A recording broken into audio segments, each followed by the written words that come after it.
Bueno, Padre Celestial, pueden sentarse, hermanos. Te pido que me uses, úsame como pastor, que estoy llamado a pastorear a la grey tuya ganada por tu sangre con la palabra de Dios, que es la que nos hace crecer y madurar y realizar tus propósitos en nosotros. Bendice a todos, Padre mío, y que tú hables a través de la palabra, que es la espada que atraviesa el corazón. Gracias, Padre, úsame para tu gloria, en el nombre de Jesús, amén. Bien, hermanos, hoy hay un desafío que quiero que vayamos a reconstruir los muros caídos de muchas almas que están derribados, viviendo una vida miserable, porque el único que da paz, vida, propósito y sentido es Jesucristo. Para de contar. Quiero que lean conmigo Efesios 2, versículo 1 al 3. Venga, presente esa Biblia allí. Bueno, ahí está al fondo. Dice la Escritura, y Él os dio vida a nosotros, a vosotros. Él os dio vida. ¿Cuándo nos dio vida? Cuando estabais, ¿cómo estábamos antes? Muertos en nuestros delitos y pecados. ¿Cómo estábamos antes de conocer a Cristo? Muertos. No teníamos vida espiritual. Muertos en nuestros delitos y pecados, y en los cuales anduvisteis en esos delitos y pecados en otro tiempo, siguiendo la corriente de este mundo. Nosotros seguíamos ciegamente como peces muertos la corriente de este mundo, conforme al príncipe de la potestad del aire. ¿Quién es el príncipe de la potestad del aire? El diablo. El mundo está bajo el diablo. Ese era yo, Ricardo, antes de conocer a Cristo, siguiendo la corriente de este mundo. ¿Y quién era mi padre? El diablo. Porque hacíamos los placeres del diablo. Aquí dice que el espíritu que ahora opera en los hijos de desobediencia, el espíritu de Satanás, era el espíritu que yo obedecía antes de conocer a mi Señor, entre los cuales también todos nosotros vivimos en otro tiempo, en los deseos de nuestra carne, y haciendo la voluntad de la carne. No solamente lo deseábamos, sino que lo hacíamos. Y de los pensamientos, y éramos por naturaleza hijos de ira, lo mismo que los demás. Ese era, todos los que estamos aquí éramos así. Y los que no están, es porque han conocido a Cristo Jesús. Olvídate de todo lo demás. Antes, vamos a decir, un ejemplo. Yo vengo de un hogar de padres educadores, moralmente sanos, de buen consejo, de buena reputación. Mi mamá era la directora de la escuela primaria, mi papá de la secundaria. Tenía que estar así, ¿ve? El hijo del director, es una desgracia eso, porque todo tenía que estar siempre bien portado. ¿Y eso qué es el hijo del director? ¿Qué lío? Entonces, eso lo que hizo fue volverme más rebelde, porque también era un hijo. Y a mí me llamaban mis primos y dije, bueno, tú eres el niño bueno, el niño bueno. Bueno, el niño bueno que me volvieron malo ellos mismos, mis mismos primos, porque a ellos te enseñaron, mis primos, cómo enamorar a las muchachas, cómo bailar, cómo pasarle la mano, qué piropos decir, a la vida. Eso era una Biblia del diablo, el diablo. Entonces ahí, yo por eso quiero transmitir que no es que le garantice un buen comportamiento tener mamá y papá sanos o educadores como yo los tuve, porque la maldad está en cada uno de nosotros. Y de la noche a la mañana el niño bueno se volvió diablo también. Entonces, pasé allá a la universidad. En la universidad me llené de mucha literatura, de muchos libros, y hasta llegué a consumir libros sobre evolución. La teoría de Darwin, que venimos del mono. Yo me tragué varios libros. Había un bestseller en Estados Unidos que se llamaba El mono desnudo, de Desmond Morris. Y me tragué toda esa colección. El mono desnudo, el mono vestido, el zoológico humano. Así, era una colección. Y entonces todo el mundo lo miraba como primate, como el planeta de los simios. Era bueno, aquí el oportunismo y buscar cada uno. Y era un bicho raro totalmente. Aparte de lectura de marxismo, de política, era basura tras basura tras basura. Porque cuando conocí a Cristo, toda esa basura se convirtió en basura. No dejé un solo libro vivo en mi biblioteca cuando conocí a mi Señor Jesucristo. Porque con Cristo tuve vida, tuve entendimiento, tuve sabiduría. Antes, ¿cómo estaba? Muerto en mis delitos y pecados. Y es así. El hombre necesita, mi país necesita a Cristo. Porque nosotros vamos por un camino de muerte, ¿sí o no? Un camino de destrucción. No sabemos ni para dónde vamos. Y ahora no me imagino, yo no me lo puedo imaginar vivir yo en este tiempo sin Cristo. Oye, los muchachos ahora sí están en una deriva que de acuerdo a los virus del celular o de las redes sociales, así mismo están virulentos. Ellos van para un lado y para otro. Ya no tienen ni siquiera la manera de pensar por sí mismos, porque son llevados, por eso que se llaman seguidores, porque siguen a X, y Y. Entonces, yo no quiero ni imaginarme cómo hubiera sido mi vida. Siempre va a haber alguien que lo daña a otro. Vamos a decir, tú puedes tener tu hijo sanamente, pero ahora, ¿con quién está andando tu hijo? ¿Quién es tu amigo? Y ya ni siquiera son los amigos, sino en la misma internet, en tu misma casa entra la maldad, ¿sí o no? Entonces, tenemos un problema serio, porque el mundo es más mundanal, el mundo es más malo, y dice la Escritura que vamos de mal a peor. Vamos de mal a peor. Entonces, ¿quién detiene esto? ¿Cómo se puede detener el camino de maldad? Hay caminos que al hombre le parecen derechos, pero son caminos de muerte. Entonces, ¿cómo se puede detener la deriva esa? ¿Cómo es posible que hoy se hable de un niño así chiquitito, decir, yo soy niña pero quiero ser niño? O el otro que es, yo soy niño pero quiero ser niña. Y que la voluntad de ese niño, en otras latitudes, gracias a Dios en Panamá no, se le da importancia que él no puede comprarse una cerveza en la bodega, pero sí puede decidir cambiar de sexo. Esa basura, que eso es corrupción de menores, se toma como una norma oficial. Y así el derecho de abortar, etc. Ya no es el derecho de vivir, sino el derecho de abortar. Entonces, hermano, nadie piensa en el niño que está en el vientre, sino la madre. La madre va primero. Pero ¿por qué pasa esto? Porque en las noches, ¿qué pasa con las noches? Una noche promiscua, que tú no sabes ni con quién se acostaron, ese niño no es deseado. Y tú tienes el derecho de votarlo. Pero hermano, ¿qué dice la Escritura? Que el hombre cada día, si se aparta de Dios, tendrá una mente reprobada para hacer cosas que no conviene, que irán de mal a peor. ¿Sí o no? Entonces así lo dice. ¿Y qué dice la Escritura en Timoteo? En 2 Timoteo 3 dice que los tiempos finales o postreros, ¿cómo serán? Peligrosos. Serán peligrosos. Ahora hay peligro por todas partes. ¿Por qué peligroso? Dice la Escritura ahí en Timoteo que porque los hombres serán amadores de sí mismos, implacables, rebeldes, desobedientes a los padres, crueles. Toda esa colección de males viene del hombre de los postreros tiempos. ¿Quién puede evitar eso? Solamente Jesucristo. Solamente Jesucristo. Y por eso que quiero yo hoy desafiarlos a que estamos en Panamá. Es una dicha estar en Panamá. Porque tú puedes hablar de Cristo en cualquier lado. En cualquier lado. Podemos hablar de Cristo y la gente está receptiva a recibir a Cristo. Y tenemos que ahora doblar nuestra campaña para traer más gente a Cristo. No para crecer a nuestra iglesia, sino para que haya más almas que vayan al reino de los cielos. Porque dice la Escritura que tenemos que predicar a tiempo y fuera de tiempo, porque el Señor, que va a juzgar a vivos y muertos, Él va a ser implacable. ¿Quién es el único que no va a ser condenado en el juicio final? El que es salvado por la sangre de Cristo Jesús. Bien, entonces, el día de hoy quiero tener el ejemplo de Nehemías. Quiero que tenga el primer capítulo de Nehemías. Y quiero que se mire dentro de este capítulo. Mírate a ti, en el corazón de Nehemías, y miras también la destrucción en que estaba Jerusalén. Y yo estaba como esa ciudad de Jerusalén, muerta y destruida.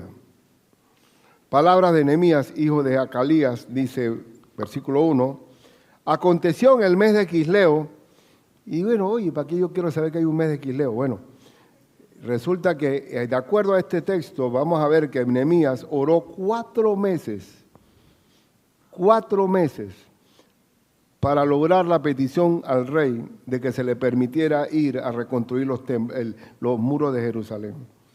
Aconteció en el mes de Quisleo, en el año 20, también vale el año, pero les voy a decir, pero me puedo salir del texto y no regreso.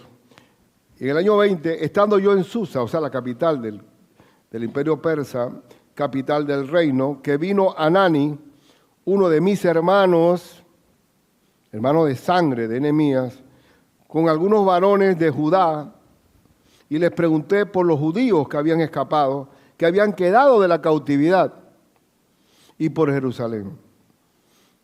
Nehemías ni siquiera conocía Jerusalén, él vivía allá en Susa, y estaba en un lugar muy íntimo, de mucha confianza.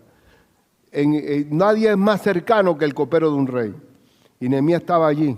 ¿Cómo viviría Nehemías? En la mejor vida del mundo, en la corte del rey. Comía la comida del rey. Es más, lo tenía que comer primero para que el rey pudiera comer después. Él era el copero, que el copero también era consejero, rodeado en la vida de palacio, en una zona de confort. Un hombre que, ya para qué quiero más, yo estoy en la punta de la pirámide, estoy yo, Nehemías. Y le pregunta a su hermano, ¿cómo está Jerusalén? ¿Cómo están los que viven allí? Y el hermano Hanani le contesta, le dice, y me dijeron, el remanente, o sea, los que han quedado, los que quedaron de la cautividad, ¿se acuerdan de la cautividad que Dios lo había condenado a 70 años de cautividad babilónica? Allí en la provincia están ¿cómo están? En gran mal y afrenta. Y el muro de Jerusalén derribado y sus puertas quemadas a fuego. ¿Cómo vivía esa gente que recibieron el castigo por haber desobedecido a Dios? En un gran mal y afrenta. ¿Afrenta qué significa? Vergüenza.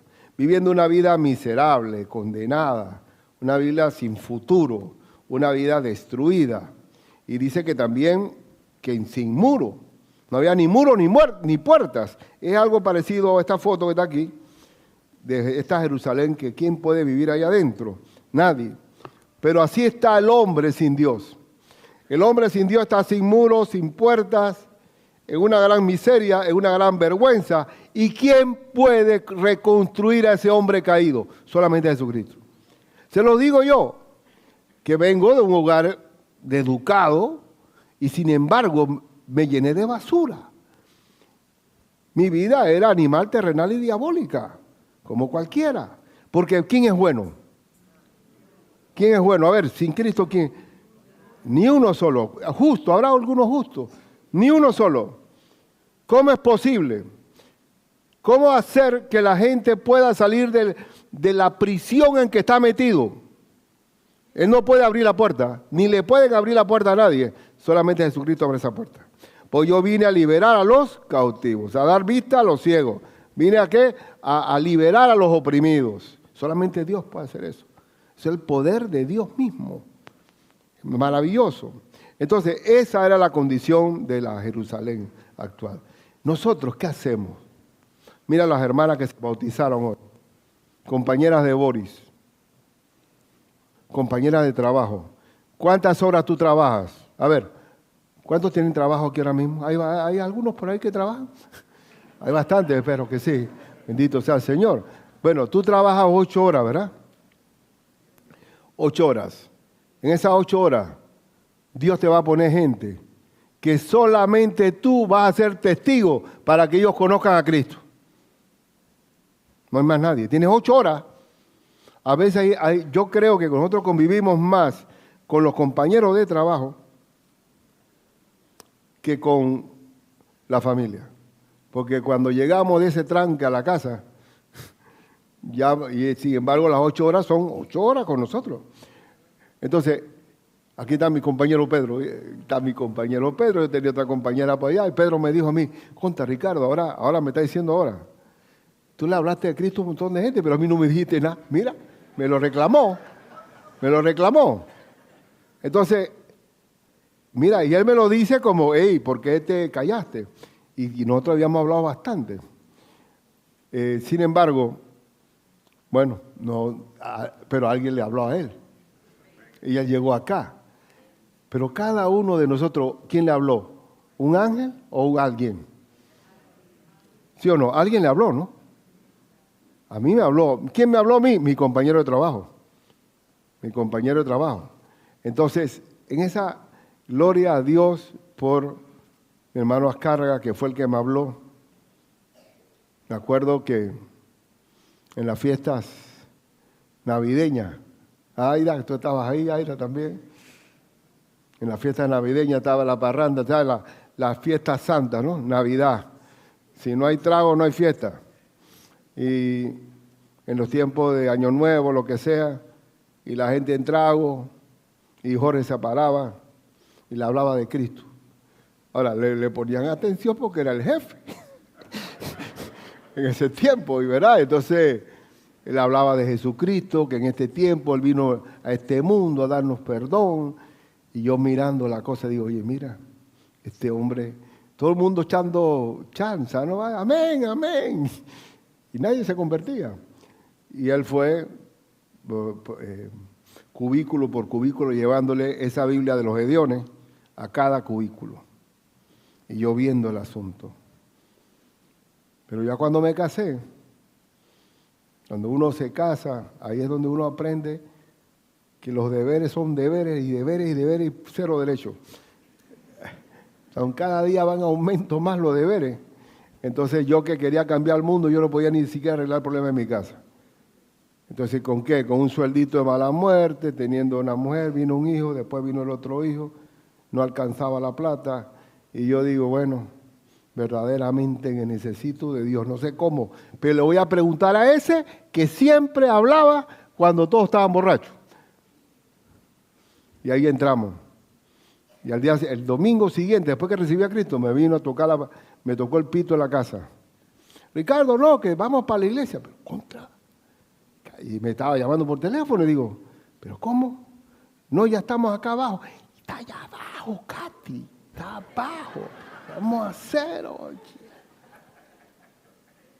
Pero dile que no estamos, no, que es el jefe. Por eso le digo que es importante tener, cuando uno tiene una influencia en un lugar, pues tiene que usarla si eres cristiano. Y bueno, de ahí para adelante me llevaban y me traían. Y yo les digo una cosa, cuando compartimos de la fe, yo recibí a Cristo, pero necesitamos adicionalmente que ser edificados con la palabra de Dios. Porque no solo de pan vive el hombre, sino de toda palabra que sale ¿de dónde? De la boca de Dios. Porque la boca de Dios es la que nos alimenta. Lo demás es puro humanismo y técnica, pero la boca de Dios es la que alimenta. Y bueno, él me fue a buscar y era llevado yo como si fuera el paralítico con los 4 amigos que lo bajaron por el techo. ¿Se acuerdan de ese texto? Bueno, y así fue. Yo que criticaba cuando estaba en la universidad, en la Facultad de Derecho, que estaba y decía contra estas toldas y estos carpas por todo lado, esto es un opio, esto es una desgracia para el país. Qué barbaridad, van a lavarle el cerebro a la gente. Y mira dónde estoy yo. O sea, uno nunca debe impresionarse por un ateo. ¿Eh o no? No le haga caso a esa gente, si ellos están más perdidos que el hijo de Limber, ¿no? Así que tenemos que nosotros saber que el hombre de salida, tenemos que tener el sentir de Nehemías, que la gente está sin muro, sin dirección, siguiendo ciegos, guiando a ciegos. No saben a dónde van. Y nosotros tenemos el poder del Evangelio. Porque el Evangelio no es teoría, es el poder de Dios para salvación. Y por el Evangelio el hombre nace de nuevo. Y las cosas viejas pasaron y aquí son hechas nuevas. Solamente Cristo puede hacer eso. Nadie más puede hacer eso. Nadie. Solamente el Señor. Entonces, Nehemías sintió el peso del sufrimiento de su pueblo. Y leamos el siguiente versículo. y él se quebrantó, se arrepintió, y él estando allá en la cuna más alta del poder del rey, sintió la presión o el peso de tener algo que era algo imposible, que era, Señor, úsame a mí para reconstruir los muros. Un hombre que no sabía ni siquiera que era un bloque, nunca sabía de construcción, ni arquitecto, no sabía de administración de personal, y sin embargo Dios lo movió. Quiere decir que el Señor nos usa si estamos dispuestos a actuar en su nombre y para su gloria. Y vamos a leer lo que sigue. Dice, cuando oí estas palabras, ¿cuál palabra? De que la ciudad estaba devastada, con gran vergüenza, me senté y lloré. Uno se aprende primero a sentir el clamor, el deseo de ser usado por Dios, Señor, y lloré e hice duelo, porque era la ciudad de mis padres, la vergüenza de un pueblo, por algunos días. Y dice, y ayuné y oré delante del Dios de los cielos. ¿Y cuánto fue esa oración? Fueron 4 meses, hermano. Y en esa oración él dijo, te ruego, oh Jehová, Dios de los cielos, fuerte, grande y temible. ¿Cómo es Dios? Fuerte, grande y temible. Ese es el Dios que tenemos nosotros. Y si ese Dios es fuerte, grande y temible, Dios quiere que hagamos cosas grandes para Él, parados en su palabra y en su autoridad. ¿Cuál es la autoridad más grande que Dios le ha dado a la iglesia de Cristo? Id y haced discípulos, ¿a cuántos? A todas las naciones, bautizándolos en el nombre del Padre, del Hijo y del Espíritu Santo, lo hicimos ahora mismo, enseñándoles que obedezcan, guarden todas las cosas que os he mandado, y aquí yo estoy con vosotros, ¿cuánto tiempo? Todos los días hasta el fin del mundo. Porque si ustedes hacen lo que yo les digo, yo voy a estar con ustedes. Pues yo soy un Dios grande, fuerte, grande y temible. Así que donde tú te paras en el corazón de Dios, digo, Señor, yo quiero hacer tu voluntad. Y me paro en la visión tuya para la iglesia, lo que se llama la Gran Comisión. Y dice el Señor, y yo voy a estar contigo. Y voy a usarte para mi gloria. Y el Señor quiere que todos los muros derribados que hay en el mundo, incluyéndome el mío, que Dios tuvo su trabajo conmigo, sea edificado para su gloria y honor. Entonces dice, tú eres un Dios fuerte, grande y temible, que guarda el pacto. O sea que tú cumples tu palabra, cumples lo que prometes, y la misericordia a los que le aman y guardan sus mandamientos. Si nosotros guardamos el mandato de Dios, Dios nos guarda a nosotros también. Ahora, dice, esté ahora atento tu oído y abierto tus ojos para oír la oración de tu siervo. Óyeme, Señor, que hago ahora delante de ti día y noche. Es decir, era un clamor de 4 meses. Por los hijos de Israel, tus siervos. Y confieso los pecados de los hijos de Israel que hemos cometido contra ti. Él reconoce que todo lo que vivió Israel se debía a su desobediencia. Se debía a que se habían separado de Dios. Y también te digo a ti algo, hermano, igual nosotros, si nos separamos de Cristo, ¿qué nos va a venir? Disciplina. ¿Y qué es disciplina? Castigo. Porque dice que Dios al que ama, disciplina y castiga a todo aquel que recibe por hijo. Así que nos va a venir, porque es correcto, porque un buen padre va a corregir a su hijo. Entonces el Nehemías está pidiendo, perdónanos, Señor. Porque esto vino como una cosecha de desobediencia, Padre. Cuando yo me encuentro con un hermano que ha venido del mundo, viene allá del mundial del mundo, Entonces él me acerca. Lo primero que él hace es, si usted supiera, pastor, si supiera lo que ha pasado yo, si usted supiera, pastor, digo, no me lo cuente. No me lo cuente ni lo quiero conocer, porque la revolcada que te dio el diablo y la jauría del lobo que te mordió, te entiendo. Como el hijo pródigo. ¿Cómo vino el hijo pródigo?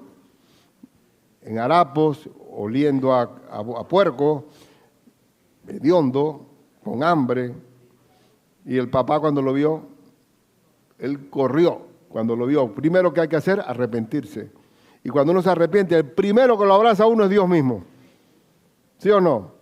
Y el papá y el hijo estaban practicando. Papá, no merezco ser llamado. Y cállate la boca, va, laven, mira, póngale un traje nuevo a este hombre y maten al corderito más gordo allí, al cordero más gordo, y hagamos fiesta, porque este hijo era muerto y ha resucitado. Así que nosotros cuando venimos, separamos de Dios, ¿qué te viene? Castigo, absolutamente. ¿Qué es lo que primero que hay que hacer para restablecerse? Pedir perdón. Y estaba Nehemías pidiendo perdón por todo el pueblo y dice, yo y la casa de mi padre hemos pecado. Él se incluye. Él no dice, bueno, mira, yo estoy acá bendecido, estoy lleno de riquezas, y para aquellos que creen en la teología de la prosperidad, yo estoy prosperado, soy rico, Dios me ha bendecido. No, yo he pecado igual que ellos. Yo me incluyo dentro de que nos hemos separado de ti, Señor. Y en extremo nos hemos corrompido contra ti. Y no hemos guardado los mandamientos, estatutos y preceptos que diste a Moisés, tu siervo. Así que ese castigo era una cosecha de desobediencia. Pero aquella persona que ni siquiera ha conocido a Cristo, ¿cómo vive? ¿Cómo vive? No vive, simplemente está muerto en los delitos y pecados, siguiendo la corriente de este mundo. Siguiendo la corriente de este mundo. Y nosotros, hermanos, nosotros los creyentes, estamos llamados a darle luz y a edificar a todos estos muros caídos que hay en el mundo. No, porque el creyente, yo siempre lo he echado esa ilustración, pero no me importa usarla de nuevo. Nosotros los creyentes somos como aquel salvavidas que está en la playa, que nadie lo voltea a ver. Todo el mundo está parrandeando, y ese está ignorado. Pero cuando alguien se está ahogando, ¿quién se va a tirar de los que están ahí? A salvar al que está allá. ¿Quién se va a tirar? Este que está acá. Ese somos nosotros. Al momento de necesidad y de socorro, estamos allí. Y tenlo por seguro, tú da testimonio, tú guarda la fe, sé luz en el mundo, porque te va a llegar el socorro y va a llegarte como yo llegué a preguntarle a mi propio jefe que me hablara del Señor. Bueno, entonces hay que quebrantarse. Y sigamos leyendo el capítulo, porque dice que Dios nos va a usar para eso precisamente, para edificar al caído. El Señor quiere, y mira lo que le dice Nehemías, acuérdate ahora de la palabra que diste a Moisés. Yo pregunto si Dios se acuerda de su promesa. Cuando Dios promete algo, la mejor forma de orar es usando la palabra. Señor, acuérdate. Acuérdate.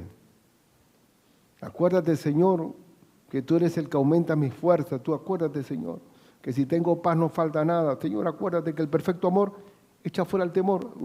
¿Cómo uno ora? Recordándole a Dios sus promesas. Y dice así, acuérdate, Señor, de las palabras que diste a Moisés tu siervo, diciendo, si vosotros pecareis, yo os dispersaré. La dispersión que hubo de todos estos judíos regados por todos lados fue producto de su pecado por los pueblos. Pero si os volviereis, o sea que si se arrepienten a mí y guardareis mis mandamientos y los pusiereis por obra, porque es guardar y poner por obra, o sea, la misma palabra guardar es poner por obra. Si ponen por obra lo que yo digo, como dijo Cristo, el que oye mi palabra y la hace, le compararé a un hombre prudente que edificó su casa sobre la roca. Lo importante no es solamente recibir la palabra, sino hacerla, vivirla. Y dice, si ustedes se vuelven a mí y guardan mis mandamientos y lo ponen por obra, aunque vuestra dispersión fuera hasta el extremo de los cielos, de allí yo os recogeré. Y eso fue lo que pasó. Que en la reconstrucción del muro, el Señor recogió a todos los dispersos y os traeré al lugar que escogí para hacer habitar allí mi nombre. Ese era el sitio oficial de Dios, era en Jerusalén. Ellos pues son tus siervos, Señor, y tu pueblo, los cuales redimiste. Ahora, ¿quién es el pueblo de Dios ahora mismo? ¿Quiénes son los redimidos? Nosotros. ¿Qué significa redimido? Perdonado. Que Dios nos quitó el pecado. Ahora somos nosotros los redimidos. Con gran poder y con tu mano poderosa. Bueno, hermanos, entonces Nehemías está orando a Dios, úsame, Señor. Un solo hombre en las manos de Dios, un solo hombre. La Escritura dice, y eso lo podemos ver la siguiente semana, que él estuvo orando sin parar. Escuchen, orando, pero orando también con sentido, con propósito. ¿Qué dijo Cristo? Que si vas a construir una casa, calcula bien los costos, ¿verdad? No sea que no la termines. Entonces, él calculó. Cuando el rey ve a Nehemías, algo que nunca se permitiría en un palacio oriental, es que tú vengas con malas caras a servirme. ¿Por qué tienes esa cara tan triste?, le pregunta el rey. Y él se asustó un momento y lloró en ese momento. Señor, ayúdame. Dice, ¿cómo no va a estar triste mi cara? Perdona, rey. Si la ciudad de mis padres y de mi antepasado está toda destruida y ellos están viviendo en vergüenza total. Dice el rey, ¿qué quieres?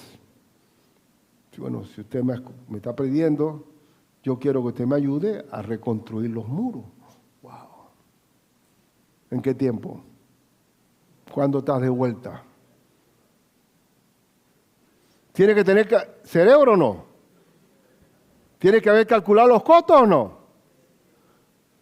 Y él dijo, en tal tiempo regreso. ¿Cuántos días fueron? 52 días.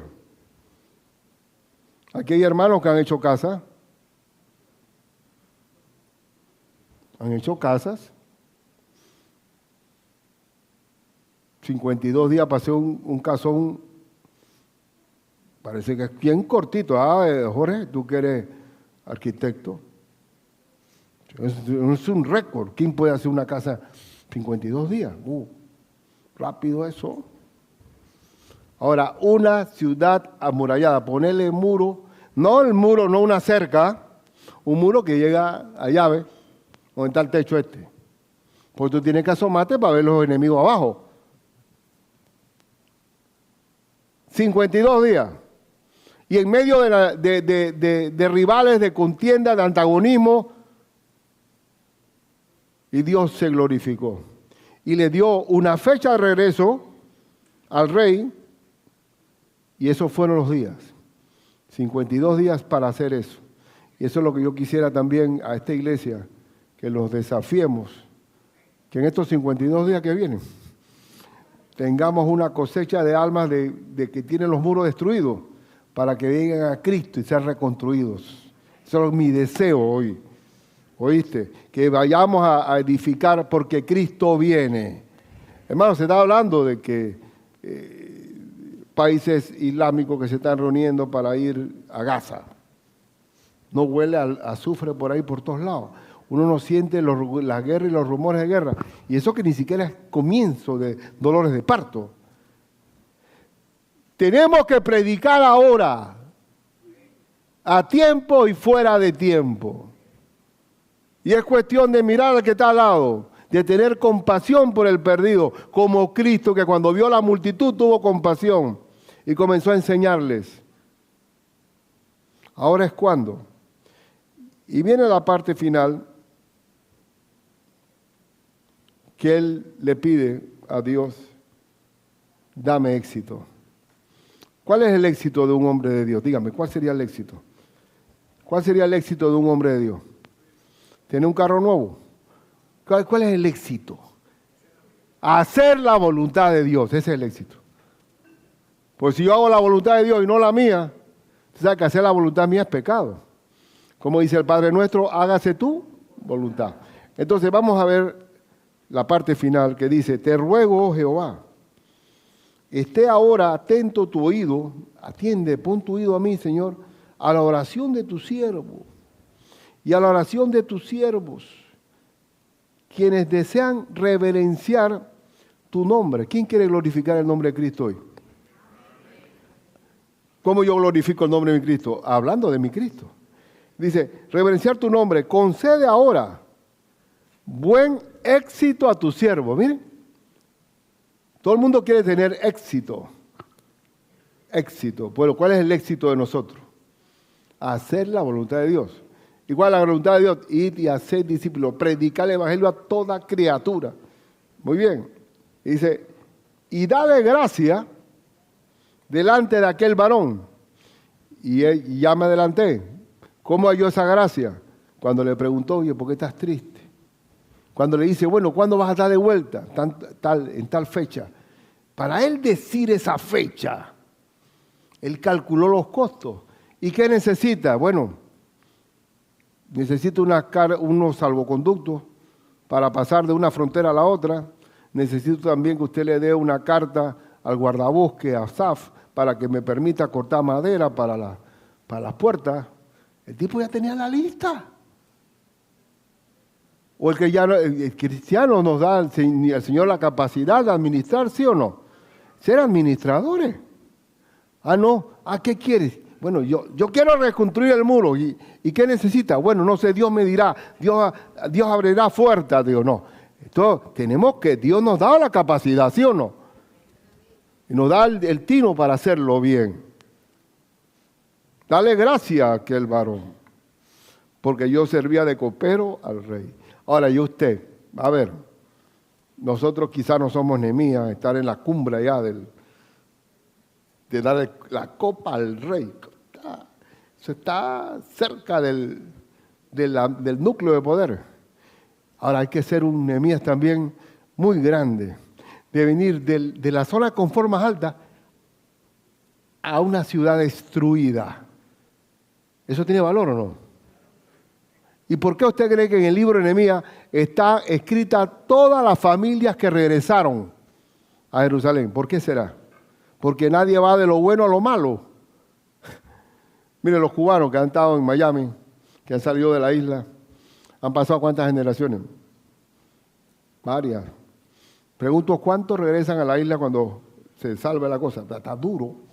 Pero lo grande de los hebreos es que regresaron donde no había nada.